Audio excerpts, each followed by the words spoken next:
Natural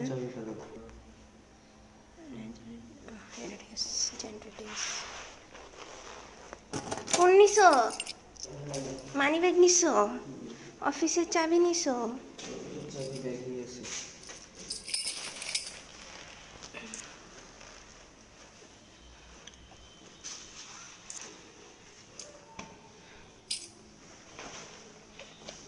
সাবধানে যেও, কিছু খাইও, নিজের খেয়াল রাখিও, ময়লা নিয়ে যাও গা। তুমি তো আজকে বেটে গেছে যাই।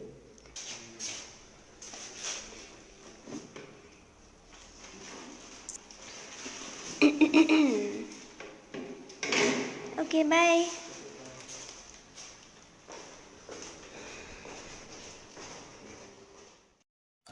আসসালামু আলাইকুম everyone, welcome back to my channel. আশা করি আল্লাহর রহমতে সবাই ভালো আছেন। তো আজকে আবার নতুন একটি ব্লগ নিয়ে চলে এসেছি আপনাদের মাঝে। যাই হোক, এখানে নাস্তা রেডি করে রেখেছি। তো রাদার আমার জন্য আর কি, আমার হাজব্যান্ড চলে গিয়েছে, তো দেখলেনি অলরেডি খেয়ে। আর আজকে পরোটা খাবো সেমাই দিয়ে। বাইরে দেখলাম যে শীত পড়তেছে, এখন রোদ ওঠেনি এখন পর্যন্ত। আর এখানে হয়তো বা এই যে মাটির চুলায় নাস্তা রেডি করতেছে। তো ওনারা ইউজুয়ালি তো ভাতই খায়, হয়তো বা ভাত তরকারি করতেছেন সকাল সকাল। যখন শীতকাল ভালো লাগতো, তখন শীত ভালো লাগার রিজন ছিল যে লেপ মুড়ি দিয়ে সারাদিন ঘুমিয়ে থাকতাম, শুয়ে থাকতাম। আর খাবার টাইম হলে আম্মু খাবার দিয়ে আসতেন।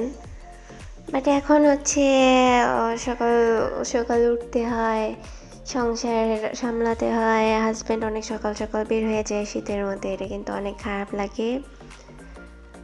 দেন আবার এই যে সকালবেলা উঠে নাস্তা বানাতে হয়। আবার এরা তো শীতের কারণে দেখা যায় শীতে অনেক সময় বেশিরভাগ অসুস্থ হয়ে যায়, যেহেতু বাচ্চা মানুষ। দেন আবার আমার বিড়ালও আছে, আর শীত তো বিড়ালদের একদম শত্রু। তো এইসব মিলে এখন শীত একদম অসহ্য লাগে আর কি।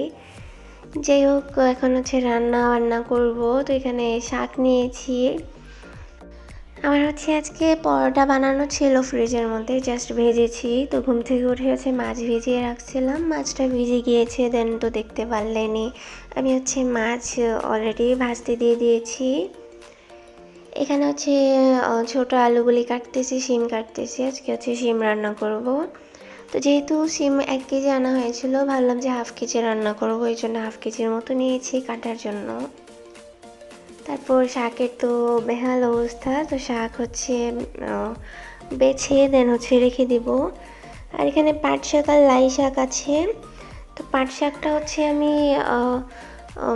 অর্ধেক আমি ভাজার জন্য ফ্রিজে রাখবো, আর অর্ধেক আমি রোদে শুকানোর জন্য আমি আমার উইন্ডোর মধ্যে দিয়ে দেব। কারণ আমাদের তো ছাদ ইউজ করা যায় না, তো বারান্দা বা জানালার মধ্যে ঝুলিয়ে রেখে দিই আর কি। এখন শিম হাফ কাটার পর দেখলাম যে কম হয়ে যাবে মনে হচ্ছিল, তো বাকিটাও নিয়ে নিয়েছি। তো চিন্তা করলাম যে 1 কেজি একসাথে রান্না করে ফেলি। আজকে শাক টাক ভাজি করবো না, জাস্ট এই একটা তরকারি রান্না করলেই হবে। আমরা তো বাসায় জাস্ট 2 জনই, আর ইরাদ ও ছোট মানুষ, ও আর কি বা খায়। তো আমি আর আমার হাজব্যান্ড, তারপরেও কিন্তু আমাদের তরকারি প্রচুর লাগে। তো আমাদের ভাতের তুলনায় তরকারিটাই বেশি খাওয়া হয়, এরকম আর কি।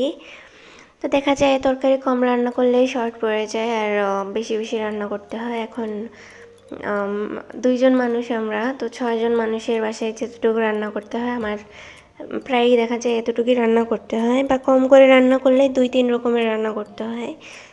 তো দেখা যায় তরকারি রান্না করি, শাক ভাজি করি, তারপর মাছ ভাজি করি, বা ডাল রান্না করি, এরকম আর কি। 2-3 রকম রান্না করতে হয়। তরকারি রান্না করলেও বেশি করে রান্না করতে হয়। তো যাই হোক, এখানে আমি রান্নাটা অলরেডি শুরু করে দিচ্ছি। আর যেহেতু মাছের মাথা দিব, সেহেতু আমি তরকারির মধ্যে এখানে তেজপাতা ইউজ করছি, যাতে মাছের মাথার স্মেলটা না আসে আর কি। এখানে শিম আর আলু দিয়ে দিচ্ছি। আলুটাও কিন্তু ভালো পরিমাণে নিয়েছি, নতুন আলু। আর শিম নিয়েছি। তো কীভাবে কেটে নিয়েছি এটা তো দেখতেই পেয়েছেন। এখন এটা হালকা করে আমি লবণ হলুদ দিয়ে ভেজে নিচ্ছি, তারপর বাদবাকি মশলা এখানে অ্যাড করব। আমার ঠান্ডা লেগেছে, সাইনাসের প্রবলেমে হচ্ছে নাক বন্ধ হয়ে আছে, তাই হয়তোবা কথায় যদি কোনো 19-20 হয় অবশ্যই ক্ষমা সুন্দর দৃষ্টিতে দেখবেন। তো যাই হোক, আমি এখানে একে একে মশলা দিয়ে দিচ্ছি। তো আদা রসুন বাটা অ্যাড করেছি, দেন এটাকে আবারও ভালো করে ভাজবো। আর ভাজলে হচ্ছে সবজির কাঁচা স্মেলটা থাকে না আর কি, চলে যায়।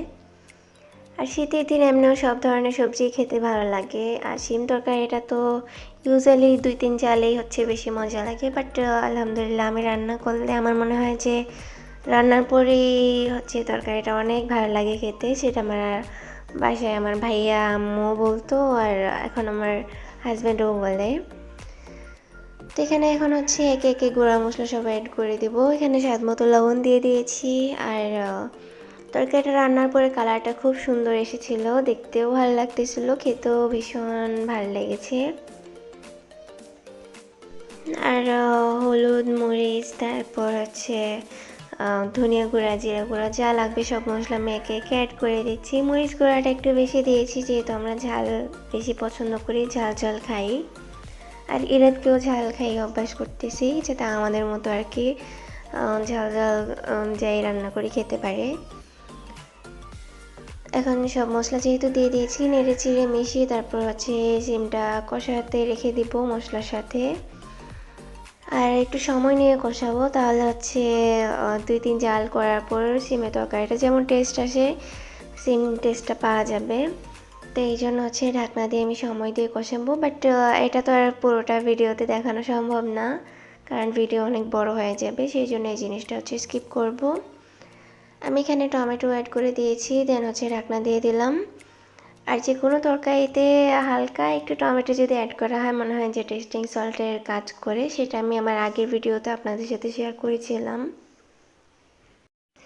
যাই হোক, আমার এখানে তরকারিটা একদম কষানো হয়ে গিয়েছে। এই পর্যায়ে মাছের পিসেসগুলো দিয়ে দিচ্ছি। তো এখানে মাছের মাথা, তারপর 2টা টুকরা লেজি নিয়েছি।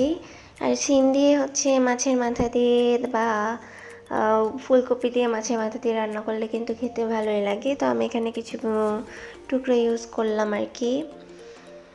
দেন এটা নেড়ে চেড়ে হালকা ঝোল দিয়ে, হালকা না ঝোলটা একটু বেশি পরিমাণেই দিব, পরে হচ্ছে জাল দিয়ে কমিয়ে নেব একদম, তাহলে হচ্ছে ভালো লাগবে খেতে। আর যেহেতু মাছের টুকরা এখন দিয়েছি, সেই জন্য হচ্ছে ঝোলটা একটু বেশি দিই, তারপর এটা ভালো করে মাছের সাথে আর কি মিশতে হেল্প হবে মশলাটা অ্যাবসর্ব হতে। এখন নাক বন্ধ থাকায় কথা বলতে অনেক সমস্যা হচ্ছে, নিঃশ্বাস নিতে কষ্ট হচ্ছিল। তো দেখতেই পাচ্ছেন আমার কিন্তু তরকারি অলরেডি হয়ে গিয়েছে, আমি ঝোল একদম শুকিয়ে নিয়েছি। তো ঝোলটা একদম আমার তরকারি যতটুকু মানে সবজিটা যতটুকু ততটুকু সমান রাখার ট্রাই করেছি। আর কালারটা দেখেই কিন্তু বুঝতে পারার কথা যে তরকারিটা আসলে অনেক ভালো হয়েছিল খেতে। আমরা এখন খেতে চলে এসেছি, আমার হাজব্যান্ড অলরেডি অফিস থেকে চলে এসেছে। আর আমরা হচ্ছে এইভাবে যে এরাদের এই খেলার ম্যাট নিয়েছিলাম ছোটো থাকতে, তো এই ম্যাট বিছিয়ে তারপর খেতে বসি। আর কম্পিউটারে হচ্ছে মুভি টুভি দেখি বা সিরিজ দেখি। যাই হোক, খাওয়া শেষ হতে না হতেই হচ্ছে কলিং বেল বাজলো, দেন হচ্ছে ডোর খুললাম, খোলার পর দেখলাম যে মা আসছেন। আর আমাদের তো কেসি গেট লাগানো থাকে, তো হয়তো আজকে গেটটা খোলা ছিল কোনোভাবে, তো আম্মু ডিরেক্ট চলে আসছেন, না বলে আসছেন আর কি, জানতাম না আম্মু আসবেন। জানলে তো আমি ওই শাকু ভাজি করতাম আর আম্মুকে বলতাম যে এখানে এসেই খেতে, বাট আম্মু একদম খেয়ে তারপর চলে আসছেন। তা আম্মু আমার জন্য নতুন একটা ল্যাপ কিনেছেন, আর এটা একদম কভার লাগিয়ে তারপর নিয়ে আসছেন। দেন ল্যাপের কভার এক্সট্রা একটা এনেছেন হচ্ছে ব্ল্যাঙ্কেটে দেওয়ার জন্য। আর ব্ল্যাঙ্কেটটা তো যে ভাইয়া কাতার থেকে আসার টাইমে নিয়ে আসছিলেন, তো 3টা ব্ল্যাঙ্কেট আনছিলেন, আমাকে একটা দিয়েছিলেন। তো আম্মু হচ্ছে কভারটা এনেছেন যাতে ব্ল্যাঙ্কেটে লাগাই, তাহলে তো ব্ল্যাঙ্কেট বেশি নোংরা হবে না, কভার নোংরা হবে, দেন কভারটা ধুয়ে নিলেই হবে। আর আম্মুর ফোনে হচ্ছে হোম স্ক্রিনে এরাদের ফটো দেয়া, তো এরাদ আমাকে এটা বারবার দেখাচ্ছিল, যদিও আমি এটা দেখেছি বা জানি। যাই হোক, বাচ্চা মানুষ সব কিছুতেই অনেক কিউরিয়াস থাকে। আর হচ্ছে আমি কি বলবো, আর এখন আম্মুই কষ্ট করে এইভাবে ব্ল্যাঙ্কেট নিয়ে আসছেন, কভার নিয়ে আসছেন। তো মাঝে মধ্যে চিন্তা করি যে সব শাশুড়িরাই মানে ছেলের শাশুড়িরা যেমন মেয়ের সংসার গুছাতে হেল্প করে, দেন হচ্ছে এটা ওটা দিয়ে সংসার সাজাতে হেল্প করে। তো মেয়েদের শাশুড়িরাও যদি সেম কাজটা করতো তাহলে হয়তো বা এই দুনিয়ায় বিচ্ছেদের পরিমাণটা খুব কমই হতো। তো আম্মু প্রায়ই আসলে কিছু না কিছু নিয়ে আসেন, খালি হাতে তো আসেনি না কখনো। তো দেখা যায় যে আমার সংসারে টুকটাক যা লাগে এগুলো তো আনেনি, খাবার জিনিসও আনেন, সাথে হচ্ছে এরাদের জন্য খাবার কিছু নিয়ে আসেন। তা আজকে এইভাবে ব্ল্যাঙ্কেট কভার এক্সট্রা লেপের কভার একসাথে তো লাগিয়ে নিয়ে এসেছেনই, সাথে হচ্ছে ব্ল্যাঙ্কেটের জন্য এক্সট্রা একটা কভার নিয়ে আসছেন। দেন বাদাম নিয়ে আসছেন, কাঁচা বাদাম অনেকগুলো নিয়ে আসছেন। আগে নানি নিয়ে আসতেন আমাদের ক্ষেতের বাদাম, এখন আম্মু আমার জন্য নিয়ে আসলেন কিনে। আমার হাজব্যান্ড অলরেডি খেয়ে চলে গিয়েছে, তো আমরা এখন আড্ডা দিব।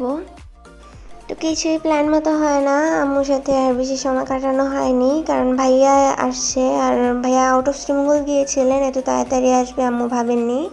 তো ভাইয়া আসে আম্মুর চলে যেতে হয়েছিল বিকেলেই। আর এখন সন্ধ্যা থেকে আমার হাজব্যান্ড হচ্ছে আটা, আলু আর ডাল নিয়ে আসছে। তো আলু বেশিরভাগই যেহেতু সিমের সাথে ছোটো আলুটা রান্না করা হয়ে গিয়েছে, আর আমাদের প্রত্যেক নাস্তায় হচ্ছে আলু ভাজি লাগে, তাই ওকে বললাম যে আলু নিয়ে আসতে আসার টাইমে। যাই হোক, আজকের ভিডিওটা হচ্ছে আমি আর বড় করবো না। আমার ভিডিও ভালো লাগলে লাইক দিতে কিন্তু একদমই ভুলবেন না। আর যারা আমার চ্যানেলে নতুন, অবশ্যই চ্যানেলটি সাবস্ক্রাইব করে দিবেন। আর অবশ্যই আপনাদের ভালো লাগা ও মন্দ লাগা আমার সাথে কমেন্ট করে শেয়ার করবেন। আজকে এখানেই বিদায় নিচ্ছি। সবাই ভালো থাকবেন, সুস্থ থাকবেন, দোয়া করি। আমাদের জন্য দোয়া করবেন। আল্লাহ হাফেজ, আসসালামু আলাইকুম।